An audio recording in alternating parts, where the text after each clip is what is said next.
ঘটনার 50 দিন পর আরজিকর মেডিকেলে সিসিটিভি বসেছে প্রয়োজনের মাত্র 26%। नीरा सफेद तुरंत खुले, भरपूर झाग दे और इसकी स्मार्ट साइंस दे स्मार्ट केयर और फ्रेशनेस। मेरी चॉइस मेरा सफेद। এই সিসিটিভিকে রাজ্য সরকার নিরাপত্তার মূল নিদর্শন বলে প্রচার করতে চাইছে শুরু থেকে। 52 দিন পেরিয়ে গেলেও নিরাপত্তার নামে কি পাওয়া গেল? জিবি মিটিং এর পর প্রেস রিলিজে এমনটাই অভিযোগ করেছেন জুনিয়র ডাক্তাররা।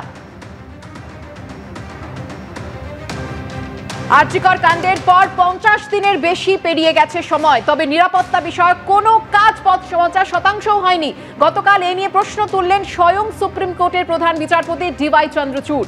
রাজ্য সরকারের আইনজীবীর কাছে তিনি জানতে চান এত ধীর গতিতে কাজ হচ্ছে কেন। No part of the work is above 50%. Duty rooms 49%. That's right. Washrooms 40%. Lighting arrangements 33%. CCTV installation 26%. ফের রাজ্য জুড়ে পূর্ণ কর্মবিরতিতে জুনিয়র চিকিৎসকরা। 8 ঘন্টা জিবি বৈঠকের পর এমনটাই সিদ্ধান্ত চিকিৎসকদের। সরকার নিরাপত্তা দিতে না পারায় এই সিদ্ধান্ত। ভয়ের রাজনীতি বন্ধ না হওয়ায় কর্মবিরতির সিদ্ধান্ত জুনিয়র চিকিৎসকদের। দ্রুত ন্যায় বিচারের দাবি করছেন তারা এবং সেই সঙ্গে দুর্নীতির দায় নিয়ে স্বাস্থ্য সচিবকে অপসারণের দাবি করছেন জুনিয়র চিকিৎসকরা। মোট 10 দফা দাবি পেশ করেছেন তারা। আমাদের প্রতিনিধি সন্দীপ সরকার এই মুহূর্তে রয়েছেন টেলিফোন লাইনে। সন্দীপ, সিদ্ধান্ত জানিয়ে কি বললেন জুনিয়র চিকিৎসকেরা?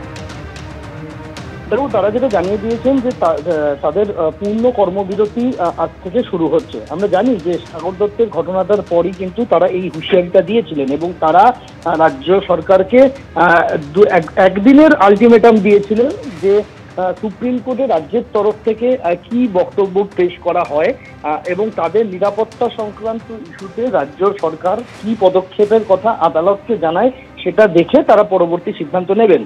এবার কালকে শুনানিতে আদালতে সুপ্রিম কোর্টে রাজ্যের তরফ থেকে যে বক্তব্য পেশ করা হয় তার পরিপ্রেক্ষিতে জুনিয়র ডাক্তারদের বক্তব্য যে তারা হতাশ। কেন তারা হতাশ? কারণ তাদের নিরাপত্তা সংক্রান্ত ইস্যুস নিয়ে যখন আলোচনা হচ্ছিল তখন তারা জানতে পারেন আদালতে যে সাবমিশন করা হয় রাজ্যের তরফে যে ক্লোজ সার্কিট ক্যামেরা মাত্র 26% ইনস্টল করা সম্ভব হয়েছে এখনো পর্যন্ত। 50 দিনে 26% সিসিটিভি ক্যামেরা ইনস্টল হয়েছে বলে রাজ্য আদালতকে জানায়। রাজ্য বাড়তি সময় চায় এবং সাগর দত্ত মেডিকেল কলেজে হামলার ঘটনার প্রসঙ্গ যখন আদালতে ওঠে তখন আদালতে রাজ্যের তরফ থেকে সম্পূর্ণ দায়, রোগী মৃত্যুর দায় জুনিয়র ডাক্তারদের ঘাড়ে চাপানো হয় এবং তাদের এই আন্দোলনকে দায়ী করা হয়, বেড না পাওয়াকে দায়ী করা হয়। জুনিয়র ডাক্তারদের বক্তব্য যে তাদের বিরুদ্ধে যে অভিযোগ আনা হয়েছে সেটা ভিত্তিহীন অভিযোগ।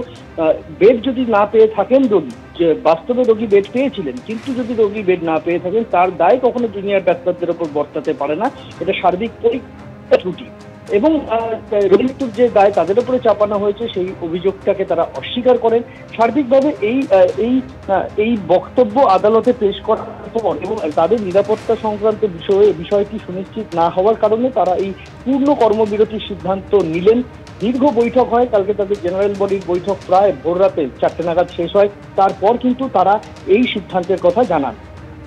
সন্দীপ, তুমি আমাদের সঙ্গে থাকো। যে বড় খবরে আমরা প্রত্যেক মুহূর্তে নজর রেখেছি, ফের রাজ্য জুড়ে পূর্ণ কর্মবিরতিতে জুনিয়র চিকিৎসকেরা।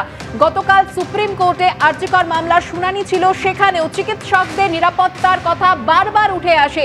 স্বয়ং সুপ্রিম কোর্টের প্রধান বিচারপতি প্রশ্ন তোলেন যে নিরাপত্তার বন্দোবস্ত করতে এত দেরি হচ্ছে কেন, এত সময় লাগছে কেন, এবং আরজিকর কাণ্ড ঘটার পর 50 দিনের বেশি কেটে গেলেও নিরাপত্তা সংক্রান্ত যে কাজ তা 50% হয়নি। সিসিটিভি বসানোর কাজ মোটে 26% হয়েছে। নানা প্রশ্ন উঠে আসে গতকাল সুপ্রিম কোর্টেও। সরাসরি আপনাদের নিয়ে যাবো আরজিকর মেডিকেল কলেজ চত্বরে। আমাদের প্রতিনিধি সত্যজিৎ বৈদ্য রয়েছেন আমাদের সঙ্গে। সত্যজিৎ, দীর্ঘ 8 ঘন্টা জিবি বৈঠক হলো এবং তারপরে সকাল 10টা থেকে পূর্ণ কর্মবিরতিতে যাচ্ছেন জুনিয়র ডাক্তাররা। সিদ্ধান্ত তারা নিয়েছেন, সেক্ষেত্রে পরবর্তী পদক্ষেপ হিসাবে এখনো পর্যন্ত কি জানা যাচ্ছে?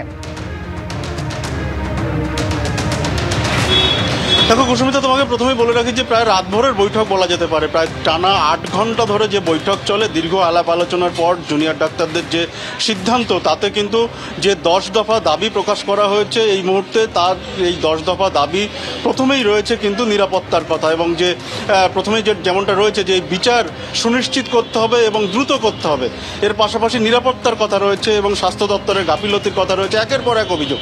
এবং যেমনটা সন্দীপ বলছিল যে জুনিয়র ডাক্তাররা তারা কিন্তু জানাচ্ছেন তাদের নিরাপত্তা সুনিশ্চিত হয়নি, সেজন্য তারা এই কর্মবিরতি অর্থাৎ দ্বিতীয় দফায় ফের একেবারে পূর্ণ সময়ের জন্য যে কর্মবিরতি সেই কর্মবিরতির ডাক দিয়েছেন তারা, এবং আর কিছুক্ষণ পরেই তাদের পক্ষ থেকে জানিয়ে দেওয়া হবে, অর্থাৎ 10টা নাগাদ তাদের পক্ষ থেকে জানিয়ে দেওয়া হবে। এবং এই মুহূর্তের ছবিটা তোমাকে দেখাবো, যেখানে জুনিয়র ডাক্তারদের যে অবস্থান মঞ্চ আর.জি. কর হাসপাতালের মধ্যে, সেই অবস্থান মঞ্চের ছবি তুমি দেখতে পাচ্ছ। এখানে আর কিছুক্ষণ পরেই জানিয়ে দেওয়া হবে যে 10টা নাগাদ এটা জানিয়ে দেওয়া হবে যে কখন থেকে তারা, অর্থাৎ আজ থেকে যে কর্মবিরতি এবং তারপরে যে কর্মসূচি, সেই কর্মসূচি পরবর্তী যে কর্মসূচি সেই বিষয়েও জানিয়ে দেওয়া হবে এবং তাদের যে দাবি দেওয়া সেই বিষয়ে স্পষ্ট করা হবে।